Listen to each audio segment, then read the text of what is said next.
It looks like Insomniac heard everybody complaining about the lack of marketing for Marvel's Spider-Man 2 and dropped a huge surprise at today's PlayStation State of Play. I just got done saying how we don't need a ton more information, and look what they go and do. But without taking up too much of your guys' time, I just want to jump into the video that they showed us today and talk about some of the things that they sort of just glossed over and didn't explain too well. Firstly, I just gotta talk about the world because, oh my god, the lighting in this alone looks absolutely stunning. They incredibly stepped it up. No matter what time of day it is that they're showing off, it looks gorgeous. But beyond that, we get to see Peter and some of his new swinging animations and new tricks that I'm sure he's going to be pulling off while swinging. And at first glance, I gotta say I'm loving it because it looks like they're kind of combining Miles's sort of style with Peter's gracefulness, and it just looks so nonchalant and not really caring, but still trying to look cool at the same time. It's like I said before, if you actually thought that they weren't going to add new animations for both Spider-Man in this game, you probably had some pretty severe problems going on upstairs in the old noggin. But back to the world real quick, look at this fucking shot, man. Oh my god, I cannot get enough of this already. I need this in my hands. Insomniac stepped their fucking game up. If you are still talking about how this looks like the last game, you are made of stupid.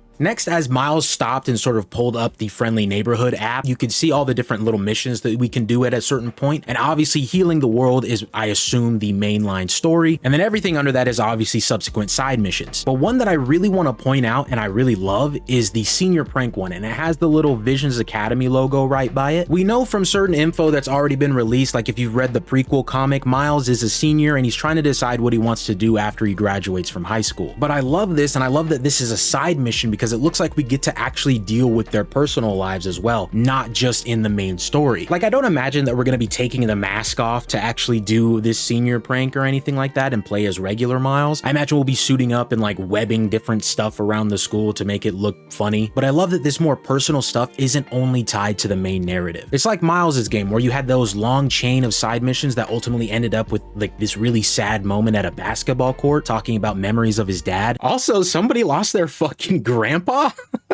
And not only that, but we need both Spider-Men to find him. We need both Miles and Peter. You can't make this up. I'm just gonna bunch both of these points together because they're kind of the same thing, but the absolute seamlessness with switching between Miles and Peter as well as fast traveling is absolutely insane. I love how no matter which one we seemingly come in on each one of them doing whatever random thing they're doing. I mean, this shot of the fast travel coming in on Miles was so damn cold, bro. I mean, I doubt I'm gonna be fast traveling that much in this game, but when I do, I'm going to feel pleased. And here we get our first little bit of gameplay of finally seeing the Iron Spider arms. And I know there was some worry in the community about them playing the same as the Iron Spider arm suit power from the first game, but they came to shut those rumors down real quick. I mean, this dash power alone looks insane, as well as this crazy blurry type ability with the arms looks super, super cool. I still doubt that they're going to hold up to the fun that you're probably going to have as playing with the symbiote and using the symbiote's abilities, but still, this looks like a blast. Bro, and dual takedowns. We all knew this was probably gonna be a thing. Just the way this is executed looks fantastic. They're not all gonna be completely serious, like we have to pummel the bad guy into the ground. Like, look at them literally just giving each other finger guns right now, bro. This is the kind of goofy shit that I love. I think this is the first little shot we get to see it, but I love how all the activities actually pop up on the map and you can visually see how far away they are. Obviously, we had a waypoint system in the first game and that actually told us how far away they were, and I'm sure that's still going to be present here, but this with the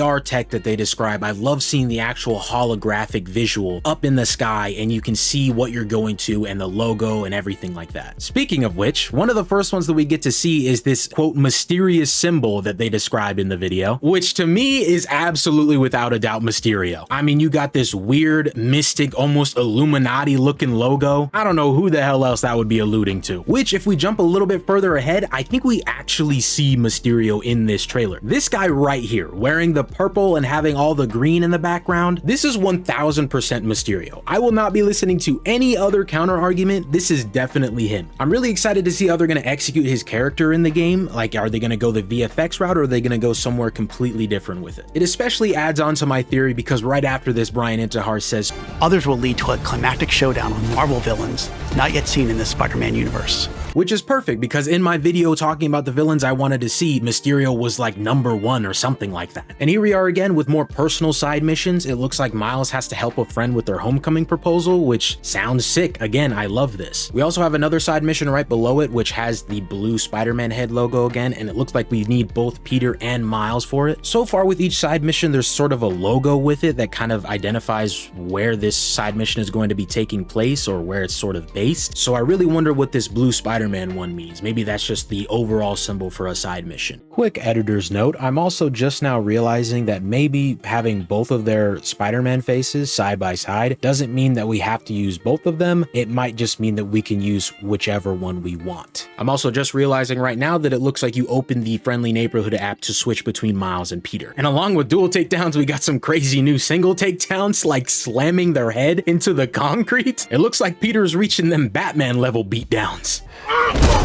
And here, as we're going over the map, you can see that there are some Prowler missions. So Prowler is going to be coming back and we're going to be doing some kind of thing with him. But also interesting to note, back when they were showcasing the holographic AR stuff, as we were playing as Peter, it looked like we could go to a Prowler mission, which is definitely interesting. I mean, I'm sure Peter and Miles' uncle are going to interact in the game to some degree, but it's interesting that we can do a Prowler mission as Peter. And then next, as they're showing off some of the gadgets and how you can upgrade them, I see one called Ricochet Web, which I don't believe was in the first game or Miles Morales. Correct me if I'm wrong, but if that's the case and it's completely new, I can't wait to use that and see how it can be used. I assume in smaller spaces it's probably going to be best, but I'm sure people are going to find super interesting ways to use it. And of course, they finally show off some of the new suits we're going to get. They say we're getting 65, which is absolutely insane. Not only that, but we saw the black Sam Raimi symbiote suit as they were showing the trailer. But on top of that, it is confirmed that previous suits from the last 2 games are going to be coming back into this game. I mean, in this shot alone, we see Miles' tracksuit, we see his 2099 suit, as well as the suit that he started his game with before Peter gave him the training suit. We also see his Prowler suit return, and Peter also has his classic suit returning, and we can see slight different color variations of them. And also, we're finally getting the Superior Spider-Man suit. Let's go! And one of the last shots of the trailer that I love so much, the symbiote suit on this rooftop at night. Oh my god, I've watched this on replay like 10 times. They also dropped a little trailer showcasing the Digital Deluxe suits and how they're gonna look in game, which is really cool. It doesn't show too much more. It shows some cutscenes and a little bit of gameplay. Looks like we're gonna be stopping a roller coaster in the game at some point. That's cool. But to think that today they gave us all of this at the State of Play. On top of that, tomorrow they're giving us even more gameplay, interviews, and impressions from content creators and press. I best not hear anybody complaining about the marketing anymore, because we are getting fed. But I hope you guys enjoyed the video, and I hope you have a wonderful day, and I guess that's it.